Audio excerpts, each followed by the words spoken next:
시청자 여러분 안녕하십니까? 안녕하십니까. 안녕하십니까. 천하 견문동의 장재영. 마리나? 김종국 교수입니다. 네, 반갑습니다. 교수님 마리나 오랜만이잖아요. 잘 다녀왔어 여행? 네, 저도 여기 분들 어떻게 지내는지 궁금했어요. 우리도 궁금했어. 더 이뻐졌어요, 그쵸? 근데 이거 선물 이런 거 없어요? 기프트. 선물 잠시. 역시 센스가 있어. 자, 여기. 네. 여기죠. 제가 선물 아닌가요? 네. 마리나가 러시아 다녀오더니 사람 웃기는 재주로 생겼네. 좋아요. 괜찮아. 재밌어요. 자, 그나저나, 여기 뒤를 좀 보십시오. 야, 이 숲길 어떤 숲길인지 아십니까? 걷기 좋은 숲길. 바로 강원도 월정사 전나무 숲길인데요. 어때요? 너무 좋죠? 네, 빗터지 팍팍 터져요. 진짜 나무들이 너무 맛있어요. 맛있어. 공기도 맛있죠? 이곳에 있는 숲길 나무들은 수령이 80년 이상 된 전나무들로 1800여 그루가 이렇게 쭉 나열돼 있어요. 자, 교수님, 오늘 우리가 또 설화를 찾으러 가는 곳, 그곳은 어디입니까?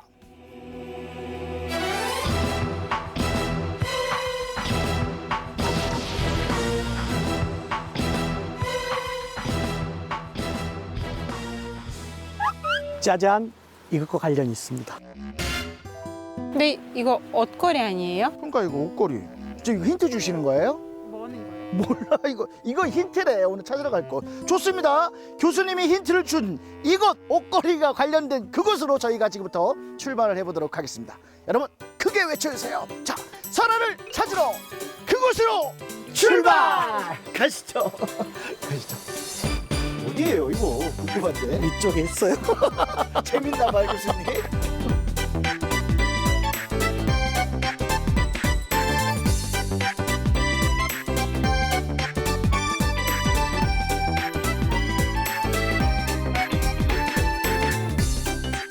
교수님, 언제까지 걸어야 돼요? 다 와갑니다. 힘들어 죽겠네. 이거 상원사 가는 길인데요? 맞아요. 오대산 상원사. 근데 어디 써 있어요? 이 바위에다가? 저기 써 있잖아. 한자로 한글이 오대산 없는데. 상원사. 한자로? 자, 그럼 올라가시죠. 자, 그런데 상원사랑 옷걸이랑 무슨 관계가 있는 거죠?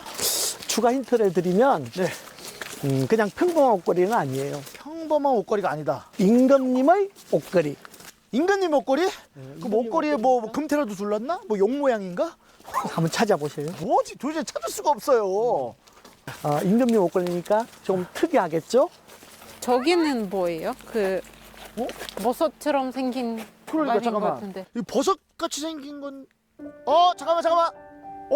저기 생긴 게 약간 옷걸이처럼 생기지 않았어? 혹시 교수님 주신 힌트의 정답이 이겁니까? 네, 맞습니다. 이걸 관대걸이라고 하는데 찾았어. 임금님의 옷걸이에요. 필시 이런 곳에 이 설화가 없을 수는 없거든요. 느낌 빡 오지 않아요, 마리나? 네, 있을 것 같아요. 네. 그죠? 왜냐면 너 눈치챘니? 마리나? 여기 뭐 적혀 있어요. 안내문이 있는데 다 있죠. 설명서 있어요. 유명한 명소라고. 설화 다 있어요. 다 써 있어요. 좋습니다. 저희가 설화를 또 안 들을 수 없잖아요. 그죠? 예. 자, 저 설화 좀 들려주세요. 이 오대산 상원사는 네. 두 캐릭터에 주목하면 네. 이야기를 재밌게 풀 수 있어요. 두 캐릭터. 한 분은 문수보살, 문수보살이요. 또 다른 한 분은 조선 7대 임금 세조대왕. 세조대왕. 두 분의 얽힌 이야기로 풀어가는 겁니다. 네. 이 관대거리 이야기로 이야기를 시작하면 네. 세조대왕 익히 아시죠? 네, 알죠. 세종대왕의 둘째 아들이거든요. 그렇죠. 둘째 아들로 태어났는데 야망이 큰 사람이 돼서 자기 형님 문종대왕이 병으로 일찍 죽자 네. 어린 조카 단종이 왕위에 올랐잖아요. 근데 야망이 크고 하니까 왕이들 찬탈하죠. 네. 우리가 그걸 계유정난이라고 이야기해요. 네. 그래서 무수히 많은 사람을 죽이고 왕위에 올랐는데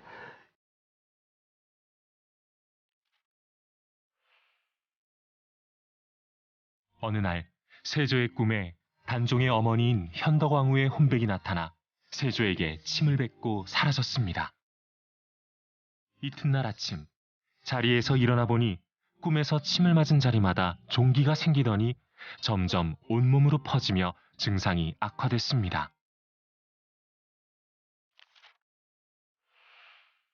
어떤 명약을 써도 병이 낫지 않던 세조는 불공도 드리고 요양도 할 겸 오대산 상원사로 향했는데 도중에 맑은 계곡물을 보자 신하를 물리고 목욕을 즐겼습니다. 세조는 마침 숲에서 놀고 있던 동자에게 등을 닦아달라 하고 어디 가서 임금의 옥체를 씻었다고 말하지 말라 하고 말했습니다. 이에 동자는 대왕도 어디 가서 문수보살을 칭견했다 말하지 말라 하고 답했습니다. 그 말을 듣고 깜짝 놀란 세조가 뒤를 돌아보니 어느새 동자는 사라졌고 몸에 난 종기는 씻은 듯이 나았다고 합니다. 왕이 황궁해가지고 네. 자기가 그 직접 만났던 문수동사상을 네. 기억해서 화공을 불러서 그대로 그리게 했죠. 네. 그래서 그 화공을 그린 문수동자상을 네. 이곳 상원사에 보관하도록 합니다. 아, 그랬군요. 바람이 있다면 우리 앞에 그 문수보살님이 딱하니 나타나셨으면 좋겠네요. 상원사에 올라가시면 네. 아마 볼 수 있을 겁니다. 좋습니다. 좋습니다. 그럼 빨리 갑시다. 갑시다. 그럽시다. 올라가시죠. 빨리 갑시다. 아이고.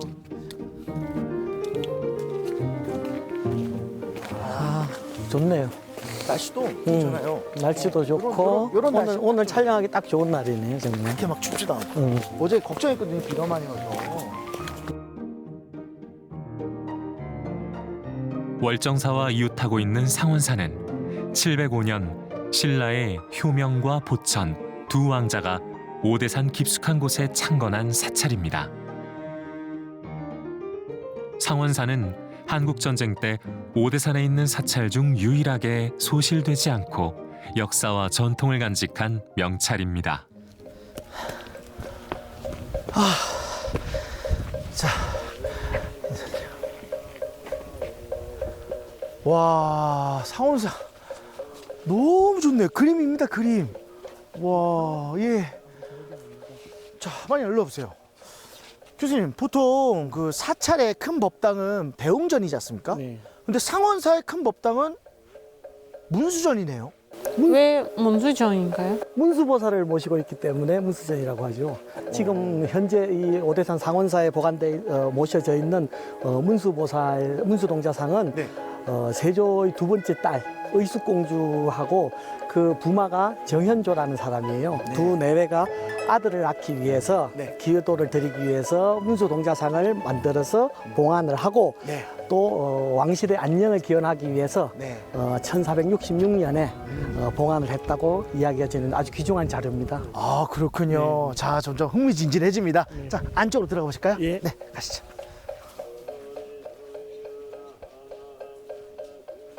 아 근데 거기 그 석상이 게 석상인가요? 아니요. 잠시만. 야, 특이하게 생겼다. 어?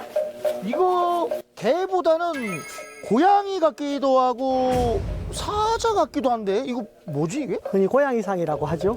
아, 고양이상이요? 네.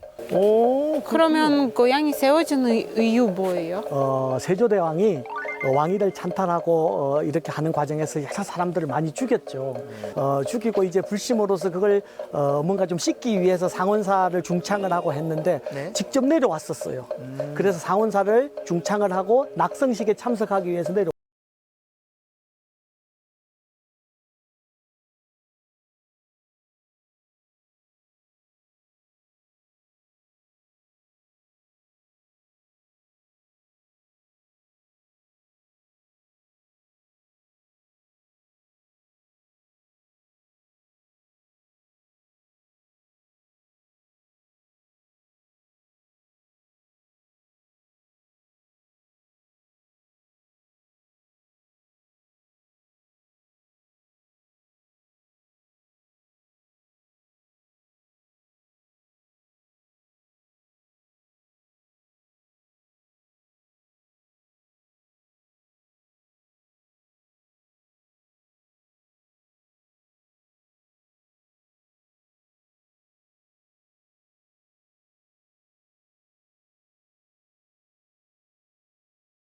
이 강릉에 아주 비옥한 땅 500섬지기를 고양이를 위해서 내렸어요. 그래서 그걸 묘전, 고양이 묘자에 밭전자 묘전이라 해가지고 네. 해마다 고양이를 위해서 제사를 받들도록 했죠. 와, 뭐야? 고양이가 나보다 땅이 많아. 제사도 지내줘. 저보다 훨씬 나은데요. 근데 교수님, 근데 아무리 봐도 이 고양이 같지가 않고 약간 사자 느낌이에요. 이게 형태가 오래돼서 알아볼 수는 없는데, 그치? 마리아, 봐봐봐, 그치? 이거 진짜 네. 고양이 같지 않아요? 사자 같지 않아요? 이거? 네, 실상은 이게 사자상일 겁니다.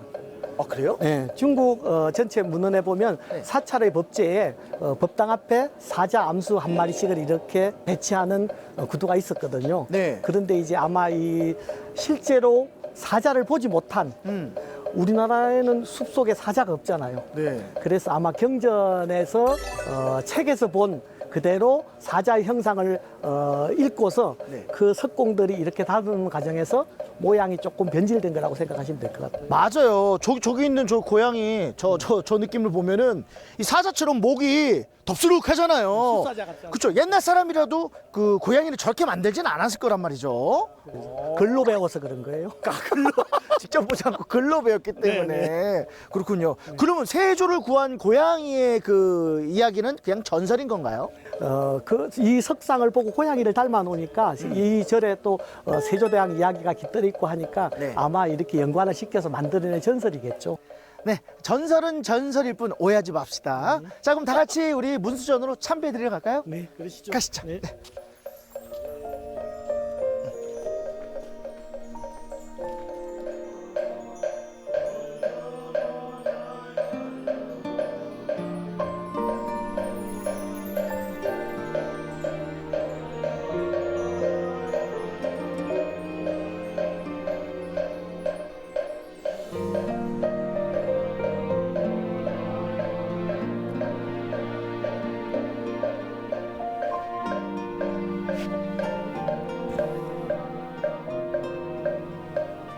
문수 동자상이 상당히 오래되지 않았습니까? 그렇죠. 조선 세조 때 만들어진 거니까 조선 초에 만들어진 그래서 국보로 지정돼 있어요. 네. 그런데 이 상원사에는 네. 그보다 훨씬 더 오래된 또 다른 국보가 한 점 있죠. 오래된 국보가 있다. 네. 우리나라 전체를 통틀어서 가장 오래된, 네. 저도 알 것 같은데 워낙 유명하지 않습니까? 그것을 가실까요? 네. 네, 가시죠. 그런데 종이 왜 유리에 갇혀 있어요? 아, 그거 말이지. 제가 설명해도 될까요, 교수님? 저 뒤에 있는 거는 진품이고 그 옆을 보면은 똑같이 만들어 놓은 거거든. 저걸 보면 되는 거지. 그렇지. 근데 러시아에도 이런 오래된 종이 있을까요? 네, 우리도 유명한 종이 있는데 왕종이라고 해요. 왕종? 완종. 왕종. 크다고 소리겠죠? 그거 엄청 크겠네요. 얼마나 커요? 표현할 수 있어요? 얼마나 큰데? 저 직접 못 봐서 잘 모르겠어요.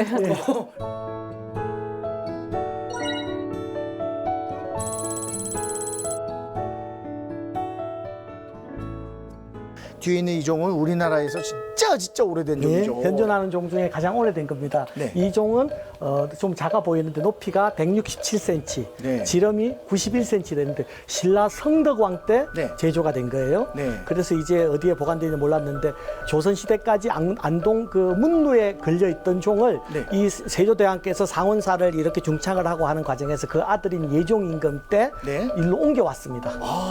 근데 이제 이 종에서 아주 특색 있는 부분이 네. 그 주악 비천상이에요. 주악비천상. 네, 저 옆에 보면 두 선녀가 네.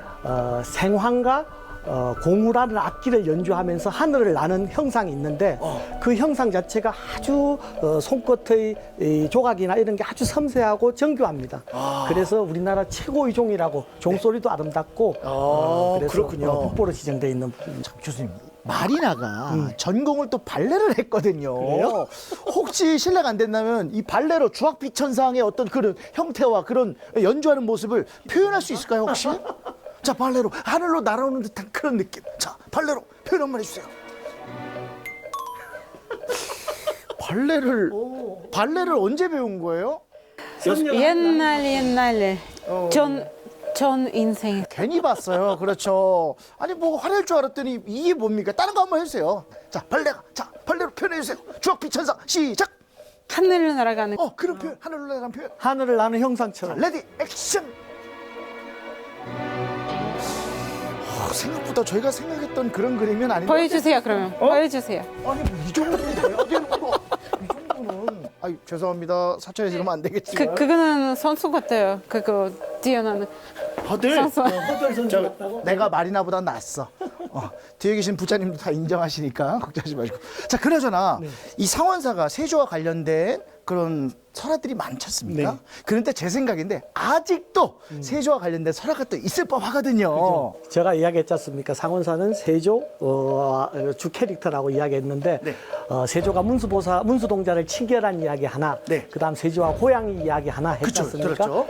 그 이후에도 세조대왕이 이 상원사를 자주 오신 것 같아요. 네. 왕조실록에도 기록되어 있는 거 보면 네. 그런데 이제 그때 또 한편의 이야기가 전해옵니다. 이야기 들려줄까 말까? 아우, 들려주셔야죠. 사람 간질간질하게 그냥. 빨리 들어주세요. 세조대왕이 이곳 상원사에 와가지고 네. 여러 사부 대중들하고 모여 앉아가지고 이걸 이 절의 중창에 대해서 논의를 하고 있었는데 네. 마침 공양 시간을 알리는 목탁 소리가 들렸어요. 네네. 그러니까 이제 다들 바쁘게 공양 준비를 하죠.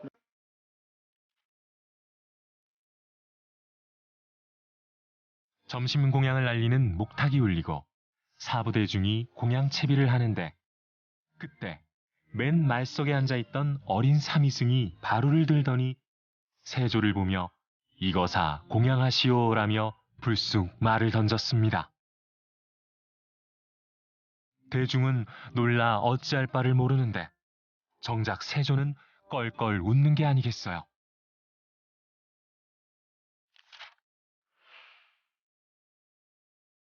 세조는 삼이승에게 장차 큰 인물이 될 거라며 산품직과 붉은 천을 감은 허리띠, 홍전대를 하사했다고 합니다. 이야, 혹시 그분이 누구세요, 혹시? 너무 궁금해요. 그래서 민간에서는 이제 그 어린 아이가 태어나면 귀하게 되라고 네. 붉은 허리띠를 채우는 네. 그런 풍습이 생겼다고 합니다. 여기서 유래해가지고. 그렇습니까? 네, 정말 재밌네요. 야, 왕한테 이거 사! 이게 함부로 말할 수 없는데. 이거사. 이 시성을 이시니까 이거사. 그렇게 그렇겠네요. 얘기한 거죠. 지금 상상도 할 수 없는 말이죠. 큰일 날 일인데. 그 호기에 네. 아주 감복을 해서 아마 세조대왕은 한 몇 년 전에 친견했던 문수동자를 생각한 것 같아요. 문수동자의 또 다른 현신으로 네. 저렇게 나타났나 보다 생각을 해서 아주 크게 높이 사서 그렇게 관직을 내리고 했다는 이야기입니다. 이 상원사는 제가 듣기로는 또 방한함 선사랑 또 무슨 관계가 있다고 들었는데. 예. 근래에 와서 이야기인데 네. 그 이야기는 6.25 때 한국 전쟁 시기 때 이 절 상원사의 주지가 속성이 방씨에 하남선사 방하남 선사께서 주지로 계셨는데 네. 이제 인천 상륙작전 이후에 우리 연합군이 밀고 올라갔다가 네. 중국군이 개입을 하면서 후퇴를 하죠. 네. 내려오면서 가만히 보니까 이 오대산이 산세가 깊으니까 네. 중국군이나 인민군의 근거지가 될 것 같은 생각이 드니까 네. 정부에서 이제 오대산에 있는 모든 사찰을 다 소각해라, 불살라라고 명령이 떨어진 거예요. 불질러라. 네.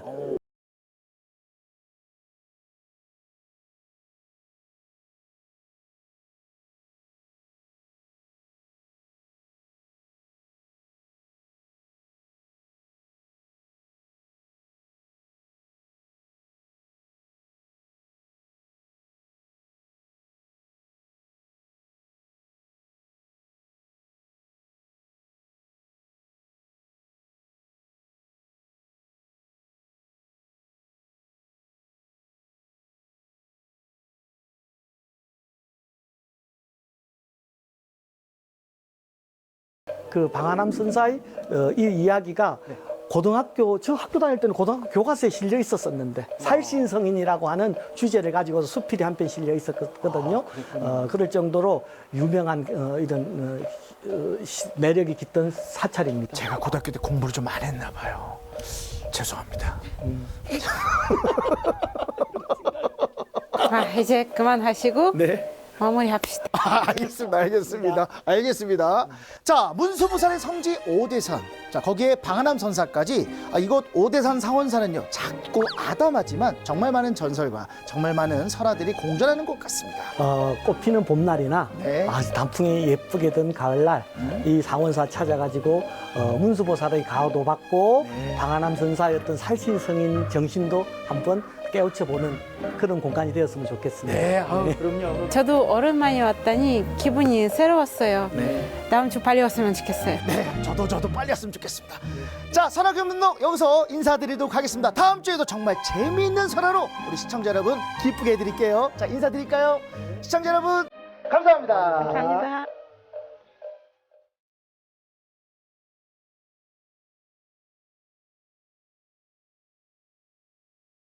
악업도 씻어주는 문수보살의 가피와 소신공양도 불사하는 위엄이 깃든 도량. 문수보살의 성지 오대산 상원사는 혼탁한 심신을 정화하기에 더 없는 도량이 아닐까요?